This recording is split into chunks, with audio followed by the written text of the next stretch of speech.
राहुल गांधी जी का इस समय थोड़ा इलाज की जरूरत है। उनका मेंटल हेल्थ चेकअप होना चाहिए। सबसे जो चिंता की बात है कि आप दुनिया भर का जात जानना चाहते हैं और अपना जाति नहीं बताना चाहते हैं, ऐसा क्यों? वो कहते, उनसे जब पूछा गया कि आपकी जाति क्या है तो उन्होंने कहा कि इन्होंने मुझे गाली दिया। अगर राहुल गांधी जी से जात पूछा जाए तो उनको लगता है कि गाली दिया गया है, तो फिर दूसरे की जात पूछते हैं तो वो भी तो गाली हुई। तो वो सबको गाली देना चाहते हैं और अपने को उससे बचाना चाहते हैं। तो मैं समझता हूँ ऐसे व्यक्ति का मेंटल हेल्थ चेकअप होना चाहिए। ये देश अपनी प्रतिभाओं से जिसको जो आगे बढ़ना होता है बढ़ता है, और इस देश के हर बच्चे में प्रतिभा है।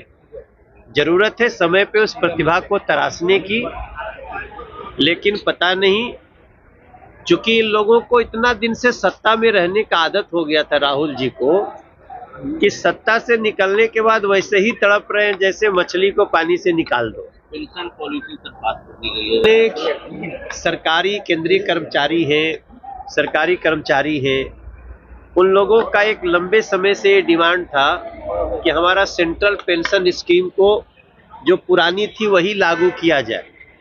और आप सबको जानते हुए बड़ी खुशी की बात है कि 2 दिन पहले सेंट्रल पेंशन स्कीम को नरेंद्र मोदी जी की सरकार, उन्होंने इसको मंजूरी दे दी है।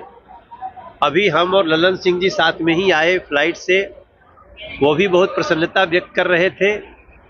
और मैं समझता हूँ ये देश के जितने सरकारी कर्मचारी हैं उनके लिए बहुत ही खुशी की बात है कि जो भी सरकारी कर्मचारी की जब नौकरी खत्म हो रही होगी या जब वो छोड़ रहे होंगे तो उसके 1 साल पहले जो उनका वेतन होगा उसका 50% उनको पेंशन के रूप में मिलेगा। और ये मुझे लगता है देश के लगभग 10 करोड़ लोगों के लिए, 10 करोड़ परिवारों के लिए एक बहुत बड़ा समाचार है। नरेंद्र मोदी जी को धन्यवाद। डबल इंजन की सरकार है, तो आपको भी बिहार विकास नहीं हुआ है, सभी मामलों में बिहार पिछड़ गया। बेरोजगारी, महंगाई और भी कई सारे मामलों को उठा रहे हैं। देखिए, वो तो खुद भी रहे। एक बहुत बड़ा वादा करके तेजस्वी बाबू आए थे कि हम आते ही 10 लाख लोगों को नौकरी देंगे। काफी 2.5-3 साल रहे, तो 2.5-3 साल में कम से कम 5 लाख को तो दे देना चाहिए था, लेकिन 500 को भी नहीं दे पाए।